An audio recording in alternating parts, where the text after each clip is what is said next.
ഗസയിൽ ഇസ്രായേലിന്റെ വെടിനിർത്തൽ ലംഘനം തുടരുന്നതിനിടെ രണ്ടാം വട്ട ചർച്ചകൾ സംബന്ധിച്ച് കെയ്റോയിൽ മധ്യസ്ഥ രാജ്യങ്ങളും അമേരിക്കയും തമ്മിൽ ചർച്ച നടന്നു.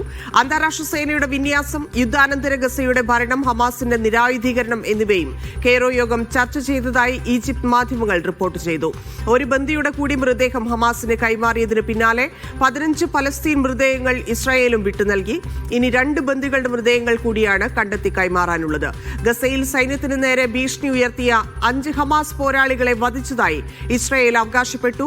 യുദ്ധം തുടരുന്നതിൽ ഇസ്രായേൽ പ്രതിരോധ മന്ത്രിയും സൈനിക മേധാവിയും തമ്മിലുള്ള അഭിപ്രായ ഭിന്നത രൂക്ഷമാണ്.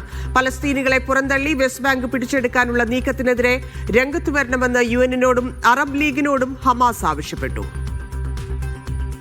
MC നാസ ചേരുന്നു. നാസ, ഇന്നിപ്പോൾ പ്രധാനപ്പെട്ട 2-3 വിഷയങ്ങളാണ്. ഒന്ന്, ഗസയിൽ ഇപ്പോഴും ബന്ദിമോചനവുമായി ബന്ധപ്പെട്ട്, മറ്റൊന്ന് കെയ്റോയിലെ ചർച്ചയാണ്. നമുക്ക് ആദ്യം ചർച്ചയിലേക്ക് കടന്നാൽ എന്തൊക്കെ കാര്യങ്ങൾ കെയ്റോയിൽ ചർച്ചയാകുന്നുണ്ട്? മധ്യസ്ഥ രാജ്യങ്ങൾ എങ്ങനെ പങ്കെടുക്കുന്നു? ഹമാസ് എങ്ങനെ നിലപാട് അറിയിച്ചിരിക്കുന്നു? ഇതിൽ ഏറ്റവും നിർണായകമായത് അമേരിക്കൻ പ്രതിനിധികൾ കൂടി ഈ ചർച്ചയിൽ ഭാഗഭാക്കായിരുന്നു എന്ന ഏറ്റവും പുതിയ റിപ്പോർട്ടാണ് കെയ്റോയിൽ നിന്ന് പുറത്തു വരുന്നത്. അതോടൊപ്പം തന്നെ മധ്യസ്ഥ രാജ്യങ്ങളായിട്ടുള്ള ഖത്തർ, ഈജിപ്ത്, തുർക്കി, ഈ 3 രാജ്യങ്ങളും ചേർന്നും അതോടൊപ്പം അമേരിക്കയുമായിട്ടാണ് പ്രധാനപ്പെട്ട ചർച്ചകൾ നടന്നത്. ചർച്ചയുടെ ഏറ്റവും പൊതുവായിട്ടുള്ളൊരു നീക്കം ഈ വെടിനിർത്തൽ ഇപ്പോൾ പ്രഖ്യാപിച്ചിരിക്കുന്നത് ഏതാണ്ട് 1.5 മാസം പിന്നിടുന്ന ഒരു ഘട്ടത്തിൽ അത് സ്ഥായിയായ സ്വഭാവത്തിൽ തന്നെ മുന്നോട്ട് കൊണ്ടുപോകണം. തിരിച്ചടികളും പ്രതിലോമപരമായിട്ടുള്ള കുറേ കാര്യങ്ങളുമുണ്ട്. പക്ഷെ അതൊക്കെയും അവസാനിപ്പിച്ചുകൊണ്ട് വെടിനിർത്തൽ മുന്നോട്ട് തന്നെ കൊണ്ടുപോകണമെന്നാണ് അമേരിക്കൻ പ്രസിഡന്റ് ട്രംപ് ആഗ്രഹിക്കുന്നത് എന്ന സന്ദേശമാണ് അമേരിക്കൻ സംഘം മധ്യസ്ഥ രാജ്യങ്ങളെ അറിയിച്ചിരിക്കുന്നത്. അതേസമയം ഹമാസ് നേതൃത്വം മുന്നോട്ട് വെച്ച ചില ആശങ്കകളുണ്ട്. അതിൽ ഏറ്റവും പ്രധാനപ്പെട്ടത് ഈ വെടിനിർത്തൽ കരാറിന്റെ ഭാഗമായി പറഞ്ഞ പല കാര്യങ്ങളും പൂർത്തീകരിക്കാനോ നടപ്പാക്കാനോ ഇനിയും ഇസ്രായേൽ നേതൃത്വം തയ്യാറായിട്ടില്ല. അതിൽ ഏറ്റവും പ്രധാനം റഫ അതിർത്തി തുറക്കുകയും കൂടുതൽ ഭക്ഷ്യവസ്തുക്കളും മറ്റ് സംവിധാനങ്ങളും ഗസയിലെ വളരെ ദുരിതം അനുഭവിക്കുന്ന മനുഷ്യർക്ക് എത്തിക്കുക എന്നതാണ്. അക്കാര്യത്തിൽ അടിയന്തരമായിട്ടുള്ള നീക്കവും നടപടിയും വേണമെന്നതാണ് പ്രധാനപ്പെട്ട ഒരു ആവശ്യം മുന്നോട്ട് വെച്ചിരിക്കുന്നത്. അതോടൊപ്പം തന്നെ 400-ലധികം തവണ ഈ വെടിനിർത്തൽ ലംഘിച്ചതൊക്കെയും അടിസ്ഥാനരഹിതമായിട്ടുള്ള കാര്യങ്ങൾ പറഞ്ഞുകൊണ്ടായിരുന്നു. ഒരിക്കലും തങ്ങളുടെ ഭാഗത്തു നിന്ന് ഇസ്രായേൽ സേനയ്ക്കെതിരെ ഒരു നിലയ്ക്കുള്ള നീക്കവും ഉണ്ടായിട്ടില്ല. പക്ഷെ പല ഘട്ടങ്ങളിലും ഈ വെടിനിർത്തൽ ലംഘനം നടത്തുകയും അതിന് കൃത്രിമമായിട്ടുള്ള ന്യായീകരണം ചമയ്ക്കുന്ന ഒരു സാഹചര്യമാണ് ഇസ്രായേൽ നടത്തുന്നത്. അതിൽ നിന്ന് ഇസ്രായേലിനെ പിന്തിരിപ്പിക്കണം എന്ന അതുൾപ്പെടെയുള്ള പ്രധാനപ്പെട്ട ചില ആശങ്കകളാണ് ഹമാസ് നേതൃത്വം മധ്യസ്ഥ രാജ്യങ്ങളെ അറിയിച്ചിരിക്കുന്നത്. ഇക്കാര്യം അമേരിക്കൻ നേതൃത്വത്തെ അവർ അറിയിച്ചിട്ടുണ്ട്. ഇനി നടക്കേണ്ട ഏറ്റവും സുപ്രധാനമായിട്ടുള്ള ചർച്ചകൾ എന്നത് ഇസ്രായേൽ നേതൃത്വവും അമേരിക്കയും തമ്മിലായിരിക്കുമെന്ന റിപ്പോർട്ടുകളാണ് ഇപ്പോൾ പുറത്തു വരുന്നത്. അങ്ങനെയാണെങ്കിൽ ഈ വെടിനിർത്തലിന്റെ 2ാം ഘട്ടത്തിലേക്ക് കടക്കുമ്പോൾ അന്താരാഷ്ട്ര സേനയുടെ വിന്യാസം, അതിൽ തുർക്കി ഉൾപ്പെടെയുള്ള രാജ്യങ്ങൾ സേനയെ അയക്കാൻ സന്നദ്ധത അറിയിച്ചിട്ടുണ്ട്. അതിനോടുള്ള ഇസ്രായേലിന്റെ പ്രതികരണം എന്തായിരിക്കും എന്നത് പ്രധാനമായിരിക്കും. അതോടൊപ്പം തന്നെ ഈ സേനയുടെ ചുമതലകൾ സംബന്ധിച്ചും കൃത്യമായിട്ടുള്ള ഒരു വ്യക്തത വരേണ്ടതുണ്ട്. അതോടൊപ്പം തന്നെ യുദ്ധാനന്തര ഗസയുടെ പുനർനിർമ്മാണം, യുദ്ധാനന്തര ഗസയുടെ ഭരണ സംവിധാനവുമായി ബന്ധപ്പെട്ട കാര്യങ്ങൾ, ഹമാസിന്റെ നിരായുധീകരണം ഉൾപ്പെടെയുള്ള കാര്യങ്ങളായിരിക്കും ഇനി അമേരിക്കയും മധ്യസ്ഥ രാജ്യങ്ങളും ചർച്ച ചെയ്യുക. എന്തായാലും ഹമാസ് പ്രതിനിധി സംഘം കെയ്റോയിൽ തന്നെ തുടരുന്നുണ്ട്. ചർച്ചകൾ സ്വാഭാവികമായിട്ടുള്ള ഒരു ലക്ഷ്യത്തിലേക്ക് തന്നെ നീങ്ങും എന്നൊരു പ്രതികരണമാണ് അമേരിക്കയുടെ ഭാഗത്തുനിന്നും ഏറ്റവും അവസാനം പുറത്തു വരുന്നത്. ധന്യ.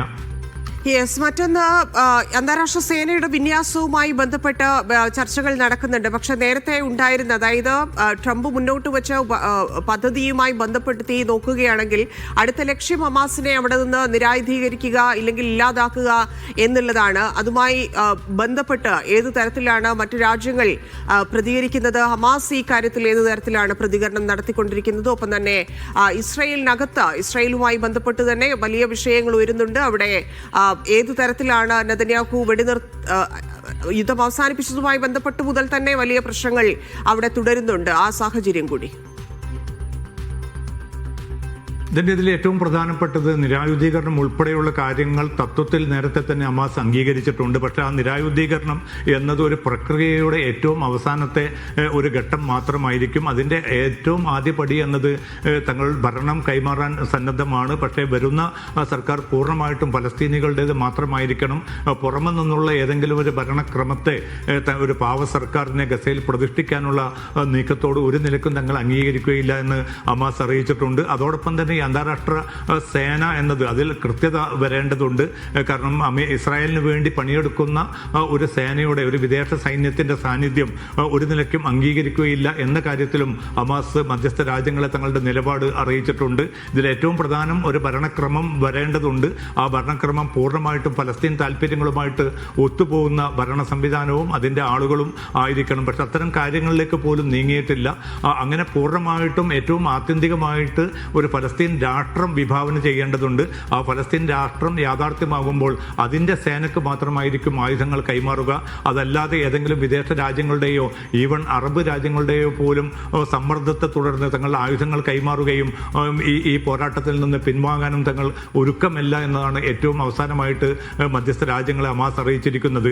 അതുകൊണ്ട് തന്നെ മധ്യസ്ഥ രാജ്യങ്ങൾക്ക് ഇനി ഇതിൽ ഒരു തുടർച്ച ഉണ്ടാകണമെങ്കിൽ ഹമാസുമായിട്ടുള്ള ഒരു ചർച്ചയുടെ തുടർ പ്രക്രിയ നടക്കേണ്ടതിന് ഏറ്റവും അനിവാര്യമായിട്ട് വേണ്ടത് അമേരിക്ക കാര്യത്തിൽ ചില വ്യക്തമായിട്ടുള്ള ഉറപ്പുകൾ നൽകേണ്ടി വരും. പക്ഷെ അത് എത്ര കണ്ട് അമേരിക്ക നൽകും, ഇസ്രായേൽ അത്തരമൊരു ഉറപ്പിനോട് ഏതർത്ഥത്തിൽ സഹകരിക്കും എന്നതുൾപ്പെടെയുള്ള ചോദ്യങ്ങൾ ബാക്കി നിൽക്കുകയാണ്. തന്നെ സൂചിപ്പിച്ചതുപോലെ ഇസ്രായേൽ പ്രതിരോധ മന്ത്രി ഇസ്രായേൽ കാറ്റ്സും അതോടൊപ്പം തന്നെ സൈനിക മേധാവി ഇയാൾ സാമിറും തമ്മിലുള്ള ഏറ്റുമുട്ടൽ വളരെ തുറന്ന ഒരുപക്ഷെ ഇസ്രായേലിന്റെ ഭാവിയെ തന്നെ ബാധിക്കുന്ന അവസ്ഥയിലേക്ക് മാറുകയാണ്. കാരണം പരസ്യമായിട്ടുള്ള അഭിപ്രായ ഭിന്നതകളാണ് ഈ രണ്ട് പേരും, ഇയാൾ സാമിറും അതോടൊപ്പം തന്നെ ഇസ്രായേൽ കാറ്റ്സും ഉന്നയിച്ചു കൊണ്ടിരിക്കുന്നത്. കാരണം സൈനിക നിരയിലേക്ക് പുതിയ ആളുകളെ നിയോഗിക്കുന്നതുമായി ബന്ധപ്പെട്ടാണ് ഈ അഭിപ്രായ ഭിന്നത ഇപ്പോൾ രൂക്ഷമായിരിക്കുന്നത്.